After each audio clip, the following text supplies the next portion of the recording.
All right, let's go to Jen in Seattle. Jen's been waiting forever. What's up, Jen? Hi, Dr. John. I'm so excited. I'm doing really great. How are you? I'm good. So you got to hear how bad I am at making ads and all the stuff. You got to hear all the sausage made. So way to go. Thanks for I kept thinking it was a really fun perspective. At some point you're just gonna be like, I'm out. I hang up. Hey, but here's the thing. I always say on this show, like, I'm not very good at this. And I know it sounds like I'm being self-deprecating, but you got to hear, like, oh, you're not that good at this, right? You got to hear it, which is kind of awesome. The other night, I was in this band Under Oath came. I missed them when they were popular 15 years ago. And so I went to the show. It was sold out. It was mayhem. And this guy stops me in the mosh pit. And he's like, oh, you're for real. You actually go to these shows. And I was like, yeah, did you think I didn't go to this? Evidently, people thought I had this big... Anyway, so you can see I'm not that good at the radio, Jen. So I'm glad that you've hung in there with us. So what's up? What's going on? Okay.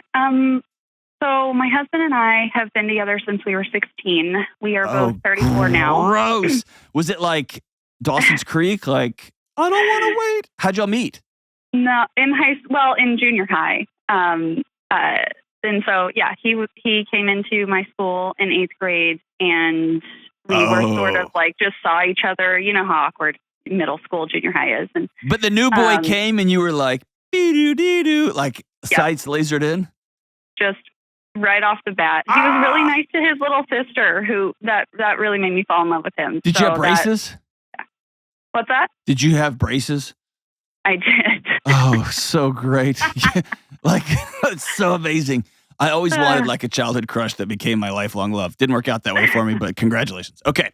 So it happened. It's not always as cute as you would think. I was going to say, happened. This may be a disaster, so I'm sorry if I'm just setting you up here, but all right, go ahead. So we've been together since we were 16. We're both 34 now. We've been married for 12 years this year. We have 3 little kids, and I don't know why, but so there's never been any infidelity, any issues. We've never cheated. Neither of us are cheaters. My husband has very high moral standards, specifically with our relationship and just in his life in general. But for some reason, I've always felt really insecure when he's around other women. And it's really been coming to a head recently for some reason. I mean, admittedly, I don't have fantastic self-worth. I grew up with an alcoholic father and a narcissistic mother, and I've been really digging into that in therapy. Jen, I'm laughing not because that was incredible. That was incredible. But self-awareness, Yes. It's hey, that is not this country's strong suit. So well done. Yeah. So if you can honestly rule out infidelity. And so when somebody comes and says this to me, the first thing I always say is, what does your gut tell you? And if you can say, my gut tells me he's a great guy, like I'm not overriding some innate signal that my body's picking up on the universe, then the issue is clearly, and I say this with all love and respect, it's nothing to do with him. This has everything to do with you. Yes. Right? I can say with 1,000%, like I would be completely and utterly shocked if I ever found out anything. Okay. Like I can really confidently say, yeah. So tell me this is going to sound so cheeseball-y. Tell me what your body does when he is coming home from work and you're like, what are you doing? You're like, well, my last meeting was with so-and-so and so-and-so. And she's beautiful. What does your body do?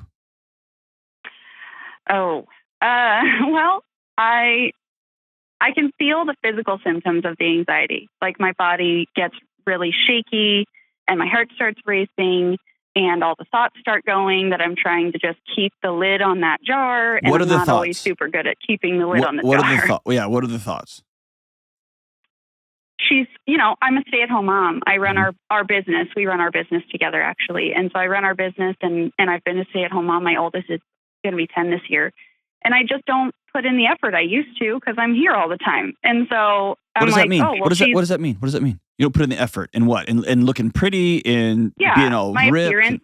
Okay. Yeah, to my appearance. And so I'm like, okay, well, she's prettier than me and she probably doesn't have as much baggage. So she's probably easier going than I am. And why wouldn't he, even entertain the idea? Because that's an easier path. Like, she's nice and she's pretty and she's, successful and has these ambitions and all this stuff. And it just really starts setting in. Even though I know that's not how he feels, I can't stop those thoughts. It's insane.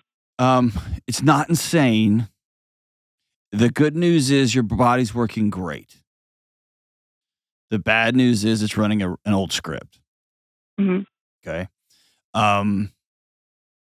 One point of clarification: is there a particular person you've zeroed in on, or is this women universal? Mostly universal. So my husband's an electrician. We have our own business, and we just hired. We're a baby business still, but we just hired our first employee, and she's a trainee, and it's a woman, which for the trades is not super common. And she's fantastic. I was a part of the hiring process. She was the best candidate, and I saw it as an opportunity for growth for me, because I've always hated this in our entire relationship. So I'm like, you know what? I don't want to shortchange our business, and I want to grow. She's great. I don't get any weird vibes from her. Like, I'm going to, she's not going to hand that rocks the cradle me. At least that's not the vibe I get, And so, she's tall and she's beautiful and she has a great attitude and she's being taught by him, which my husband is a teacher. Like, he loves teaching. Mm-hmm. And so, like, she's out there with him day in, day out, hours on end, in the same truck, working side by side with him. And so right now, there hasn't really been a specific person before then. It's just kind of a general sense. And now it's definitely amped up, and I'm just trying to work through it. Okay. All right. A couple of things here. We're going to start all the way back, and then we're going to land to right now. Okay. Okay. I'm going to make myself a quick note here. All right. So, the child of an alcoholic and the child of a narcissist. That is somebody surrounded by two people who are using the child as their point of gravity. Which means everything you accomplish, not love, because it's not what you're getting, but you accomplish stability through performance, through what you can do for them. Right? Yeah. And that carries all the way through your life. And so when you see yourself as a performer, and then life happens, you gain some weight, you are chasing 15 kids around a farm, you're running a business, just life happens. You begin the same judgment metrics are what you apply regardless of the situation. Because there's still a 6-year-old little girl saying, God, what is so beautiful about that bottle that makes it prettier than me? What is it about me that my mom keeps using me as a scorecard for how well she's doing in the world? Why is it my job to make sure she's regulated? Right?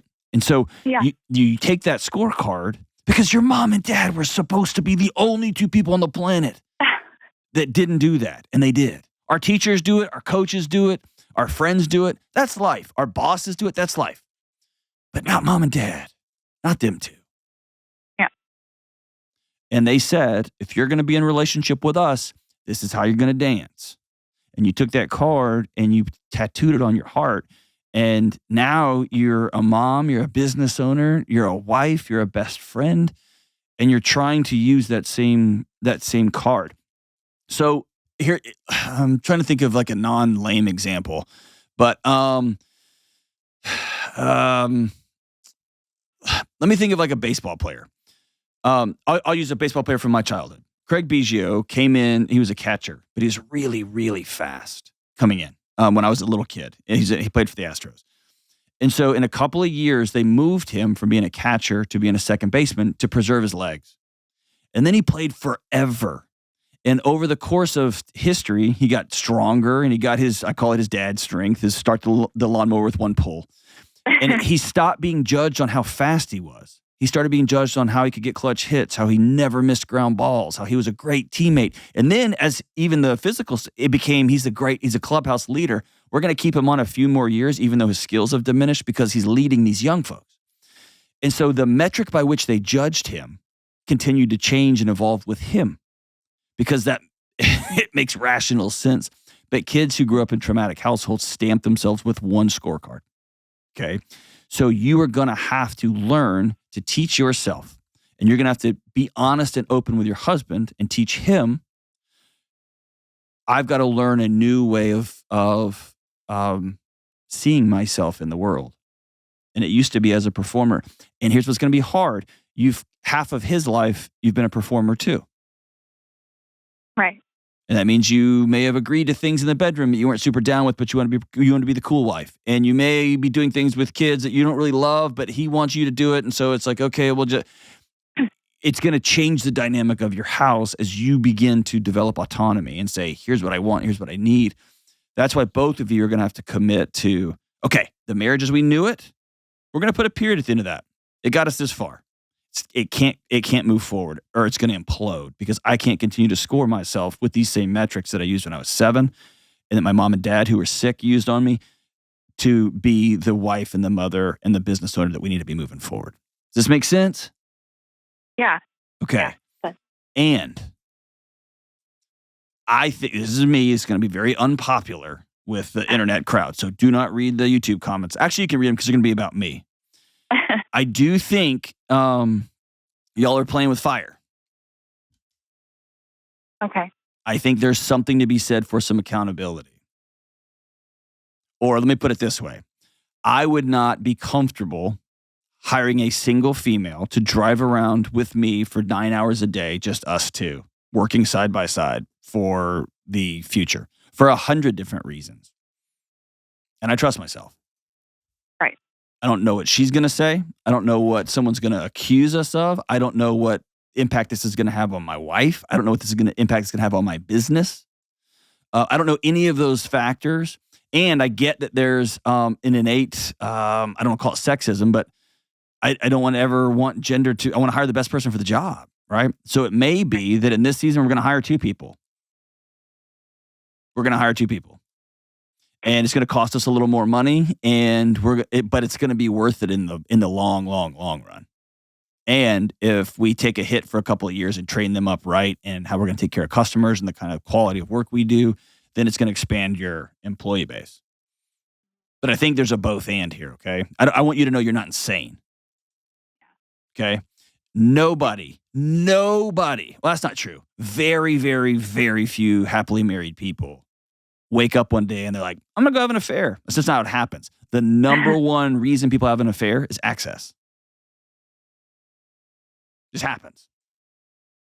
And so it's not something, and it's stunning how many people have great marriages and this thing happens, right? And so it's not like somebody's fault or it's because of this or because of that. That's Hollywood. Reality is like it just happened. So I think there's something to be said for sitting back and being smart. I'll leave that to you and your husband and your business to figure that out. But in my situation at my house, I would hire 2 people. Even if I couldn't afford it, I would figure out how to hire 2. And that's for as much for her protection as it is for him, for your marriage, for everybody. Mm-hmm. I just think there's a wisdom there. In a rush and I think it's a good rush, in a rush for equality, we've sometimes thrown out common sense. And I wish that wasn't the case, but that's just reality. So I tell you all that to tell you a couple of things. Number 1, continue to see your counselor, because you got to deal with the childhood stuff. It's real and it's heavy and it's legit. Okay. I want you to know you're not nuts. Yeah. The second thing is, I want you to begin to feel your body as it begins to take off on you. And I want you to, and this is going to be a pain, if you will do this for 1 month, 2 months, maybe 4 months, if you will continue to do this, to write down every time it takes off on you. Please take the time to write it down. It's going to be a pain in the butt. But it's the way you're going to teach yourself to create some space between your body taking off on you and those thoughts that come next. And you got to start challenging those thoughts. The third thing is I want you and your husband to have some sort of retreat where y'all can say, okay, we're going to reimagine our marriage. What do we want it to look like? We got 2 kids. We got a small business. We're trying to make these things work. Here we are. We've done 6 months here in this new job. I'm not comfortable with this. I'm super comfortable with this. I just feel like we're setting our family up for a weird thing here or a weird thing there. Whatever's going on in the world. So, and just so you know, my wife and I did this with my job. We're 6 months into a new job. You're on the road a lot. You're traveling. You've got these weird writing hours now. You're writing at 4 a.m. and at 2 in the morning. So 6 months in, how is everything? 2 years in, how is everything? And in next week, I think, or the week after, we're doing it again. Like we are now, I just hit send on another manuscript. Okay, we got to recalibrate this thing because our marriage is different now again. So that's an ongoing conversation that needs to happen. And you can ask some of those questions like, what do you need from me in this season? And let him be honest with you about what he needs. And then you can say, okay, here's a list, not one that I'm imagining, not a performance schedule that I'm supposed to be keeping up with, but he told me exactly what he needs from me. And I want you to be honest, and tell him, here's what I need from you. Here's what I need from you. I don't know that you can do this without a family counselor, without a marriage counselor. And I think that would be super good use of your time and of your money. And you're worth all of it. Stay on the line. I'm going to send you a copy of Own Your Past, Change Your Future. In fact, I'm going to send you 2, and you and your husband could both read it together. I think that would be fantastic for both of you to give each of you a common language as you head into this new season. I think that'd be awesome. Thank you so much for being brave. Thank you so much for the call. Your body's working as it should, and it's trying to keep you safe. And it's trying to run an old script. And what it used to keep you safe, the way it used to keep you safe, it's going to mess things up moving forward. So let's get a new script moving forward. I'm so grateful for you, Jen.